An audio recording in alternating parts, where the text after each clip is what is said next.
80,000 კილომეტრი დედამიწის ირგვლივ. კანადელმა ჟან ბელივუმ საკუთარ დაბადების დღეზე გადაწყვიტა ერთფეროვანი ცხოვრება გაელამაზებინა და დედამიწა ფეხით შემოევლო. ეს 7 წლის წინ მოხდა. 45 ქვეყანა უკვე გამოვლილია. ახლა ჩანაწერების წიგნს საქართველოში მიღებული შტაბ-შტილებები თავსებს. წინ კიდევ დიდი გზაა, თუმცა ყოველგვარი დაფინანსების გარეშე ფეხით მოსიარულე კანადელი საკმაოდ ოპტიმისტურად არის განწყობილი. სხვა გზა არ აქვს. მიზანი ერთია, დიადი და ნათელი. მოგზაურობას ბავშვებს და მშვიდობას უძღვნის. გინესის რეკორდსმენობა გეგმაში არ აქვს, თუმცა ქართველ მრავალგზის რეკორდსმენ ჯუმბერ ლეჟავასთან შეხვედრამ ჟანი ძალიან გაახარა. დროების ჟურნალისტმა გიორგი ახვლედიანმა სცადა 80,000 კილომეტრიდან რამდენიმე ასეული მეტრი მაინც გაევლო ფეხით მსოფლიოს გარშემო მოგზაურთან ერთად.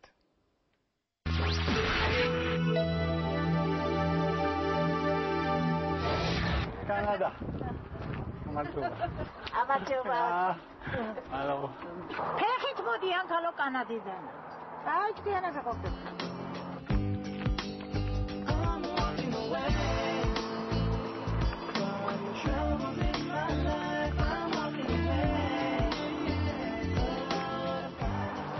$77,000 კილომეტრის ფეხით გავლა კანადელმა ჟან ბელივუმ 7 წლის წინ გადაწყვიტა.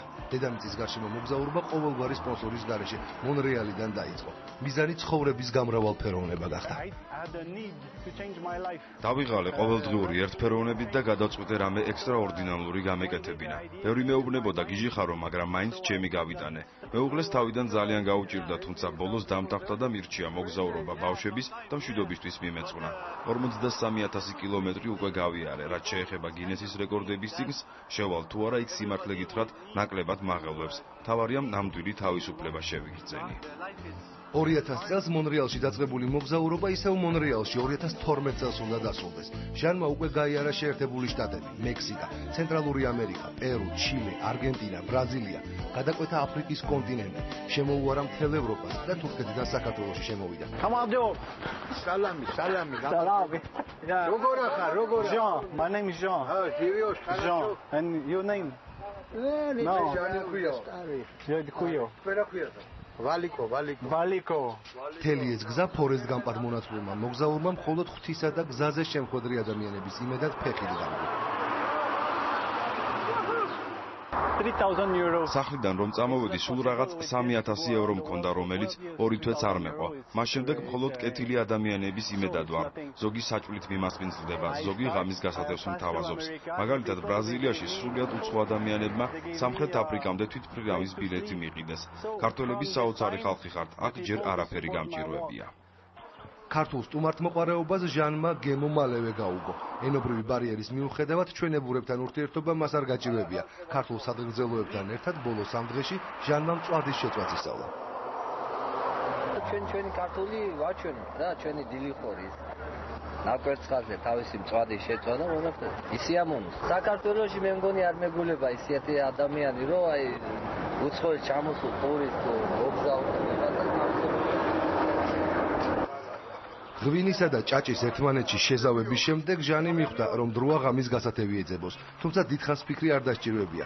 სურამელმა თამაზლომიძემ უცხოელი მოგზაური თავისთან მიიწვია. თავარია ასეთ საკითხებზე ჟანს დიდხანს ხვეწნა არ სჭირდება. მე სტუმარი მიყვარს ზოგადად და ამერიკელი იქნება, კანადელი იქნება, ებრაელი იქნება, ყველა მიყვარს ზოგადად. ნეტავე ხალხი აი ეს შემიყვარდა. კაცური კაცი გვერდზე დამიჯდა. იქ ასწია ჩემთან. რა ვაჭის ღმერთმა მისგებს სტუმრად.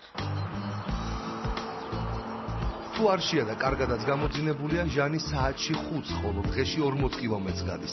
საქართველოს ტერიტორიაზე მისი უსაფრთხოება როგორც არსად ისია დაცული. სტუმარი სურამის ტერიტორიაზე პოლიციის უფროს ლეიტენანტ ჯაბალომიძეს ყავშაბარებული. როგორც კი შემოვიდა საქართველოს ტერიტორიაზე უცხო ქვეყნის მოქალაქე, მაშინ გადავწყვიტეთ, რომ ყველა რაიონში თვითონ თავიანთმა რაიონის პოლიციამ უზრუნველყოს თავიანთი რაიონში უსაფრთხოდ გადასვლა ამ კაცის. შორიდან უკვე სხვა ჯგუფი დაგვდება და სხვა ჯგუფი გააცილებს მას. ქართველი პოლიციელები ჩემს მიმართ ძალზე კეთილგანწყობილები არიან. სრული თავისუფლება მაქვს, არაფერ შემზღუდავენ, მხოლოდ მიცავენ, ასე უსაფრთხოდ თავი არსად მიგრძნია. ხაშურში ჩამოსვლისთანავე კანადელი ფორესტ გამპი ესტაფეტასავით პოლიციის მაიორ დავით ნადირაშვილს გადაეცა, რომელიც მისი მფარველი ანგელოზი მომდევნო 2 დღის განმავლობაში ქარელამდე იქნება. როგორც აქამდე რამაზად და მშვიდობიანათი არა, მზიან ამიდით, ისე მზიანი ამიდით გავაცლიოთ მოსაზღვრე რაიონის ტერიტორიამდე. ამ კაცს შეფერხება არაფერი არ ექნება, გზაზე პრობლემები არ შეექმნება და სულ ამაზად ვატარებთ გზაზე. So now he is my angel now. შეიძლება ითქვას, რომ ჟანი მთელი მსოფლიოს პოლიციელებს იცნობს, რადგან ღამის გათევა ყველაზე ხშირად სწორედ მათთან უწევს. ასეთი დროებითი ნავსაყუდელი აღმოჩნდა აგარის პოლიციის განყოფილებაც. იქ მოგზაურმა რამდენიმე ახალი მეგობარი შეიძინა. He had a small lexic book. პოლიციის შენობაში ქართულ-ინგლისური სასაუბრო აღმოვაჩინე და უნდა ითქვას, შესანიშნავად გავუგეთ ერთმანეთს, ასე რომ დავმეგობრდით კიდეც. But really the most communication. ადვილად დავამყარეთ ურთიერთობა. და რა თავარია, ჩვენ ხომ მოვიხილეთ, მაგრამ შეძლებთ მეტად ეს მოვიხილდა საქართველოსი და ქართლის მასპინძლობით. Thank you. თუმცა მოგზაურობის დროს ჟანს ისეთი პოლიციელებით შეხვედრია, რომლებიც ქართველი კოლეგების მსგავსი ყურადღებით ნამდვილად ვერ დაიკვეხნიან. იყო შემთხვევა, როცა ღამის თევა მოგზაურს ერთდღიან პატიმრობად დაუჯდა. In South Africa it was funny because ერთხელ სამხრეთ აფრიკაში ღამე წინასწარი დაკავების საკანში გამათენებინეს. დილით პოლიციელები შეიცვალდნენ, მე კი დავავიწყდი. მთელი დღე ვუხსნიდი, პატიმარი კი არა, მოგზაური ვარ, მაგრამ ამაოდ. საღამომდე მაინც კრიმინალებთან ერთად ვიყურყუტე.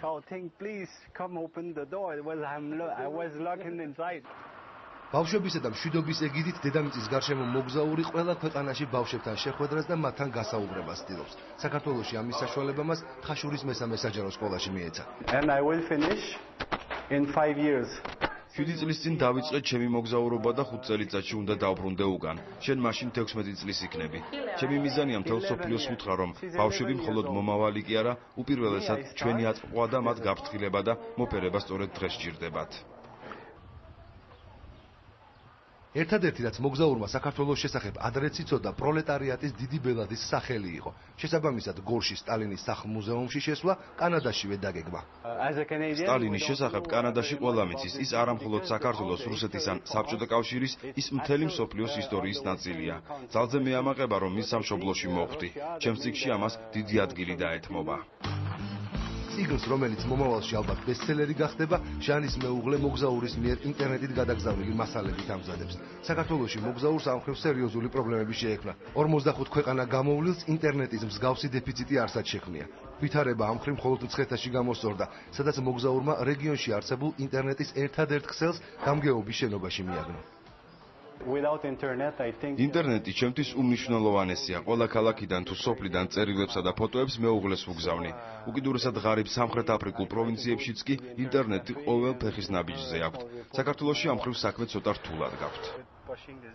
ინტერნეტის პრობლემა ჟანისთვის შედარებით უმნიშვნელოდ გამოიყურება იმ საფრთხეებთან, რომელთა პირისპირაც ბოლო 7 წლის განმავლობაში იგი არაერთხელ დამდგარა. როცა დედამიწას ფეხი თოვლი ხიფაც ყველა მხრიდან უნდა ელოდო.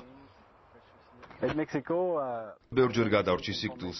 ერთხელ მექსიკაში გაქრდვა დამიპირეს და იარაღიც დამადეს. იგივე მოხდა გვატემალაში. ჩილეში ღამით პუმამ გამაღვიძა. კინაღამგული გამისკდა. ბევრჯერ მოხვედრილა ლომებისა და გიენების გარემოცვაში, თუმცა ღვთისწყალობით ცოცხალი ვარ და საქართველომდე ჩამოვედი.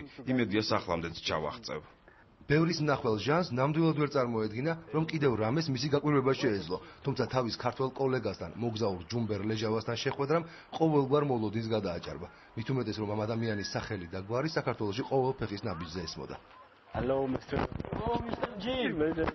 How are you? Mr. Umber. Nice to meet you. Nice to meet you. I am very happy. ძალიან გამიხარდა თქვენი გაცნობა. ყველა იმას მეკითხება ჯუმბერ ლეჟავა თუ გაგიგიაო და აი როგორც იქნა შევხვდით. Turkey. Yeah. After Turkey go Cyprus, after Israel, Lebanon, Jordan and Arabian Peninsula. Yeah. ქართველი მოგზაურის მიღწევების გამეორებას ჟანი ვერ შეძლებს, მაგრამ 300,000 კილომეტრის გამვლელი მსოფლიოს ყველა ქვეყნის მნახველი და 15 რეკორდის მფლობელი ადამიანისგან სასარგებლო რჩევების მიღება ნამდვილად შეიძლება. We can do a very great thing with not big things. უამრავი რამე შემიძლია ვისწავლო მისგან. აუცილებლად მოვინახულებ თბილისში. მართალია როგორც გავიგე მისთვის სახლი ჩამოურთმევიათ, მაგრამ იმედია სადმე მაინც მოვახერხებ ჯუმბერთან შეხვედრას. მე წინ ინდოეთი, ჩინეთი, იაპონია და ავსტრალია მაქვს. მან კი ეს ქვეყნები 5 თითივით იცის. ის ნამდვილი ლეგენდაა. მიკურს ჯერ ძეგლი რომ არ დაუდგეს. ურთულესია, ძალიან ძლიერი არის. ფიზიკურადაც, ფსიქოლოგიურადაც, ნებისყოფით და ძალიან ჩამოყალიბებული პიროვნება არის, თორე არ შეიძლება რომ ესე იგი რაღაცაში ნაკლი რომ კონდეს ის ამ გზას არც დაადგებოდა და ამ ხელა გზასაც ვერ გაიმიდა. იმ ხელა სირთულეები არის გზაზე. ისეთი სირთულეები არის. თქვენ წარმოიდგინეთ, იგი არა მარტო ფიზიკურად უნდა იყოს ძლიერი და ფსიქოლოგიურად და ნებისყოფით და ეს. დიპლომატი უნდა იყოს. ისე ვერაფერს ვერ გააკეთებს. შემდეგ ტოლერანტობა მისი და მისი ქვეყნის ავტორიტეტი. ჟან ბელივუსთვის საქართველოს სწრაფად გასავლელი ქვეყნების რიგს მიეკუთვნება, თუმცა ასეთ პატარა მონაკვეთზე ამდენი დადებითი ემოციით არსად დატვირთულა. სტუმართ მასპინძლობის თვალსაზრისით კი ემოციები კიდევ წინ აქვს. აზერბაიჯანამდე მთელი